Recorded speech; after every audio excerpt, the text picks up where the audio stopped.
¿ciencia y religión deben de ir por caminos separados? No.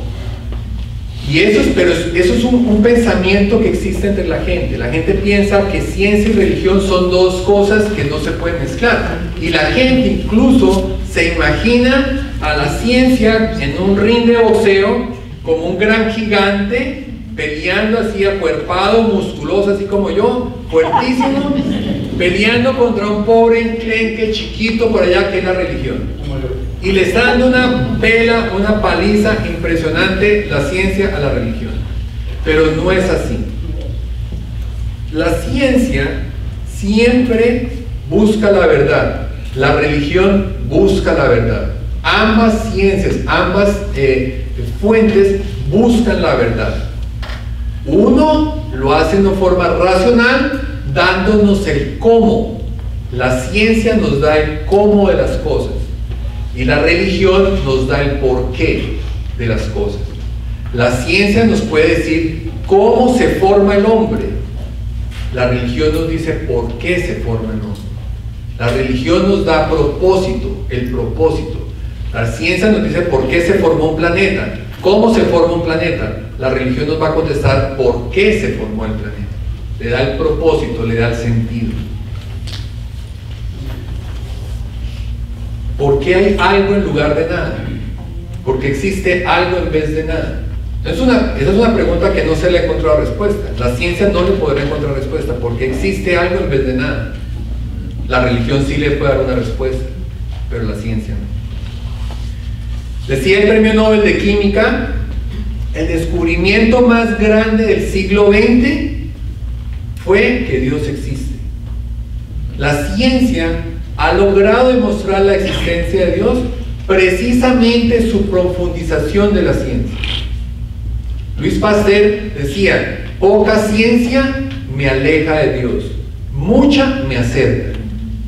Cuando hablamos de ciencia de verdad, profunda y seria, el hombre cada vez se ha ido encontrando ante una maravilla de creación que antiguamente la adjudicaban a un proceso aleatorio.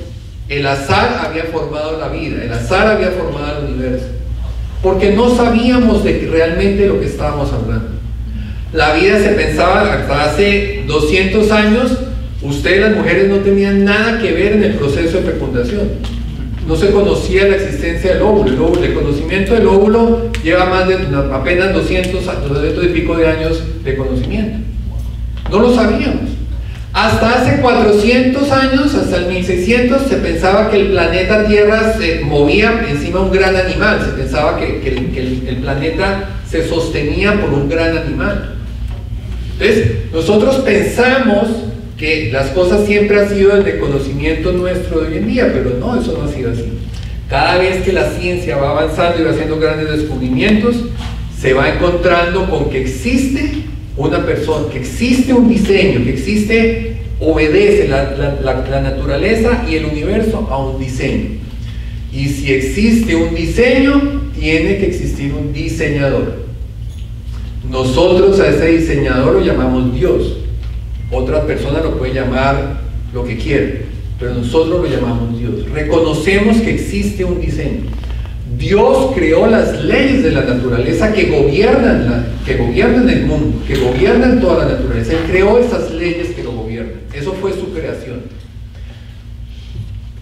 En el año 1931 apareció publicada en la revista Nature un planteamiento. Nature es hoy en día todavía, sigue siendo la revista más prestigiosa del mundo científico.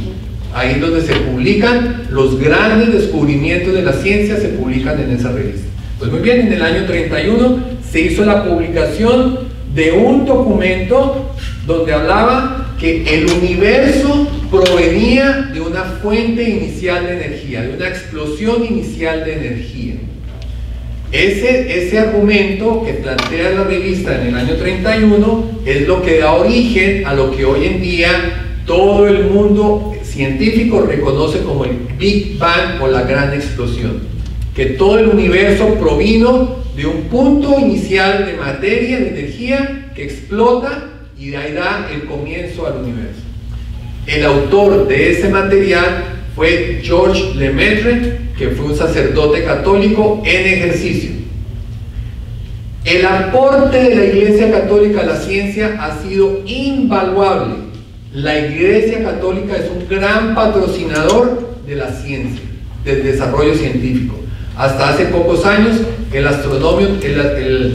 Observatorio Astronómico en North Carolina, que pertenece a la Iglesia Católica, era el observatorio astronómico más grande que había en el mundo. Hoy ya no lo es, pero hasta hace 30, 40 años era el observatorio y era de la iglesia, es de la Iglesia, solamente que ya no es el más grande. Pero la Iglesia siempre ha sido un gran promotor de la ciencia. El sistema numérico, como lo conocen ustedes hoy en día, es una aportación de la Iglesia Católica. En Occidente, el sistema numérico que se utilizaba era el sistema romano. Algunos de ustedes conocen los números romanos y se escriben números romanos.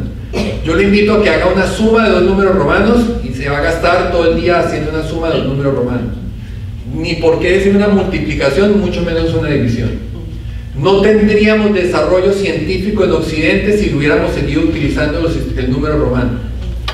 No es un número que, no son números que tengan negativo, no conoce el cero, no tiene puntos decimales. Y tarda uno toda una mañana multiplicando dos números romanos. Con el sistema numérico decimal, que es de los árabes, que lo importa la Iglesia Católica Occidente, la ciencia pudo hacer sus cálculos. Y se lo debemos a la Iglesia Católica. Aquí alguno de ustedes es de casualidad descendiente de un rey, conde, príncipe, princesa. Pues, si no, todos aquí seríamos analfabetas.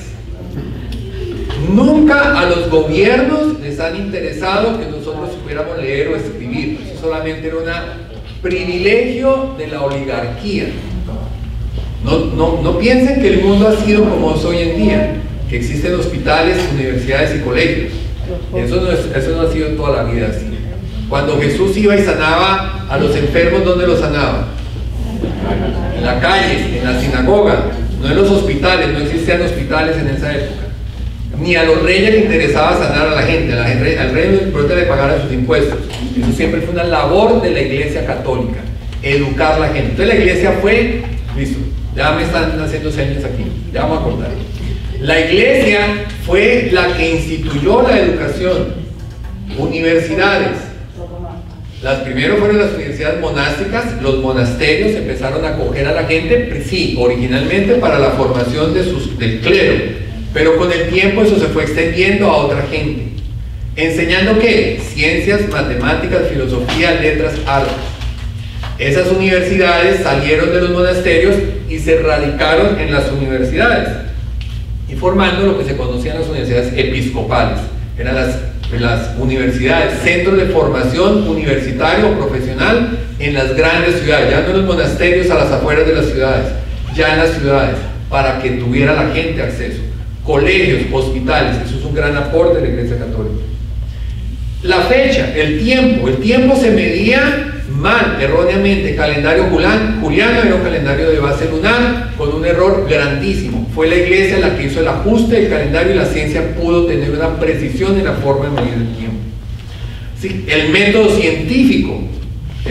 científico que es que se pueda comprobar y repetir el experimento en diferentes condiciones para demostrar que la hipótesis es verdadera. El método científico es un aporte de la Iglesia Católica. La Iglesia Católica tiene una gran cantidad de aportación en el mundo científico, así que no son excluyentes, van por caminos iguales, solamente que el uno nos va contestando a nosotros el cómo y el otro nos va contestando a nosotros el por qué. Albert Einstein decía, el hombre encuentra a Dios detrás de cada puerta que la ciencia logra abrir.